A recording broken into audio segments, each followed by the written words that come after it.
Jen owns a grocery store and wants to ensure that the mangoes that have been delivered to her are good. Should Jen check every single mango, or should she just look at a number of them?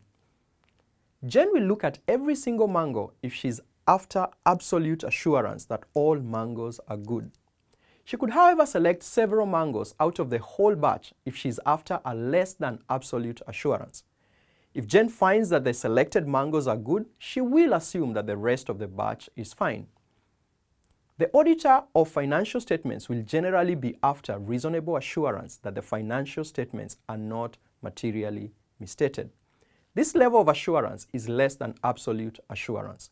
The auditor obtains this assurance by performing audit procedures over transactions and account balances to gather audit evidence and form an opinion.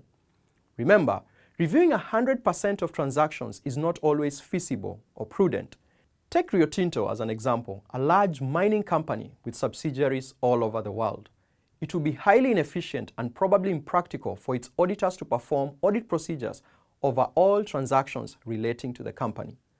How then does an auditor decide what transactions to test? The auditor applies audit sampling techniques to select a sample of transactions which are considered representative of the whole population. The auditor then uses the audit evidence gathered from the sample to form a conclusion regarding the entire population. ISA 530 states that the objective of the auditor when using audit sampling is to provide a reasonable basis for the auditor to draw conclusions about the population from which the sample is selected. The key risk that the auditor is generally concerned about when applying audit sampling is that the conclusions reached by applying the audit procedures to the sample may be different from the conclusions reached if audit procedures were performed on the entire population. This is referred to as the sampling risk. Let's go back to our example regarding Jen to explain what sampling risk is. Jen might select 40 mangoes out of a batch of 800 mangoes to check if the mangoes are good. If the 40 are good, Jen will conclude that based on the results of the sample, all the 800 mangoes are good. But it is possible that the mango supplier may have been dodgy and placed the good mangoes on the top part of the container while placing bad mangoes at the bottom. Let's assume Jen selected the 40 good mangoes from the top of the batch.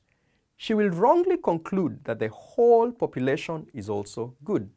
This is what is referred to as the sampling risk. It is therefore important for the auditor to ensure that the sample is an accurate representation of the population. To recap, audit sampling is a selection of less than 100% of the items within a population and utilizing that audit evidence gathered from the sample to make a conclusion regarding the total population.